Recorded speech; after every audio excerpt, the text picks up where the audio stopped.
La senyoreta Descalça, des de Banyoles, heu estat en aquest concert preliminar del Sonor Nou.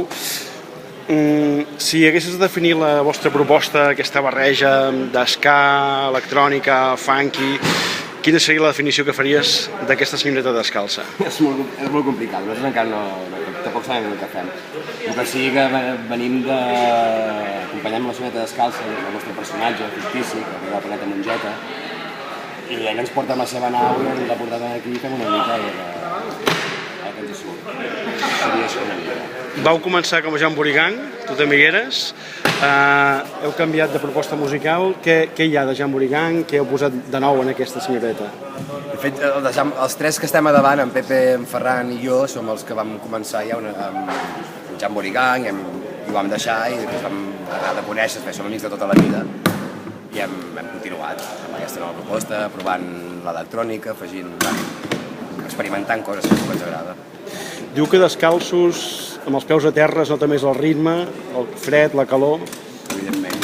Pugeu descalços també a l'escenari? No. Assageu descalços? No, només faltaria. A casa esteu descalços? No, és el concepte d'estar descalç per estar més units, no? Per notar tot el que notem amb els peus. Heu fet aquest primer disc, Descalços, una mica després d'haver passat per un grapat de concursos. Tothom us pregunta, heu guanyat una pila de concursos. Sou especialistes en guanyar concursos? Hi ha alguna clau que ens vulguis dir ara com s'ha de fer per guanyar el Sonor Nou, per exemple? No ho sé, la veritat és que no ho sé. Però l'últim concurs no el vam guanyar. Vau quedar finalistes? Vam quedar finalistes, però no el vam guanyar, o sigui que no ens funciona. El que sí nosaltres el que intentem és que la gent s'ho passi el millor que pugui, intentem donar la màxima energia, i estem xops de suor, intentem que la gent s'ho passi molt bé, com nosaltres ens ho passem molt bé fent música i transmetre això, el bon rotllo i les ganes d'oblidar-te de la rutina i sortir una mica de tot plegat. A les vostres lletres hi ha una càrrega d'ironia, una càrrega també una certa un compromís i al final acabeu fent ballar el públic amb unes bases, si cal, ballables, no? Unes bases electròniques.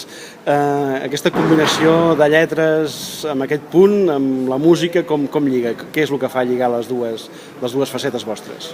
Hosti, no sé, és que toquem una mica, és bastant surrealista tot plegat, perquè això d'escriure lletres que a vegades no tenen molt de sentit, però hi ha gent que no els entén, per tant hi ha gent que no li agradarà gens i algú li agradarà molt perquè li tropa el seu i t'has de fer teva la lletra. I el mesclar-ho amb electrònica i tot això, no sé, és un poti-poti d'estils i és el resultat aquest. Dues bandes a la final, la preliminar del Sonor Nou de Banyoles, Morgat i la senyoreta Descalça. Sí. Què passa a Banyoles? No sé què està passant a Banyoles. De fet, a Banyoles hi ha molts i molts grups, molts, i realment estem tots molt units, hi ha molt bon rotllo, ens coneixem tots, i si realment no paren de sortir grups de totes les pedres. Molt bé, perfecte. Merci. Merci, tu. Hosti.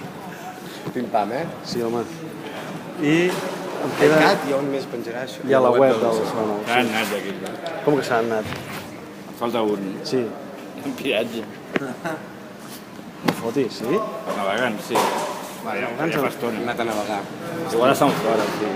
Jo és que me'n vaig.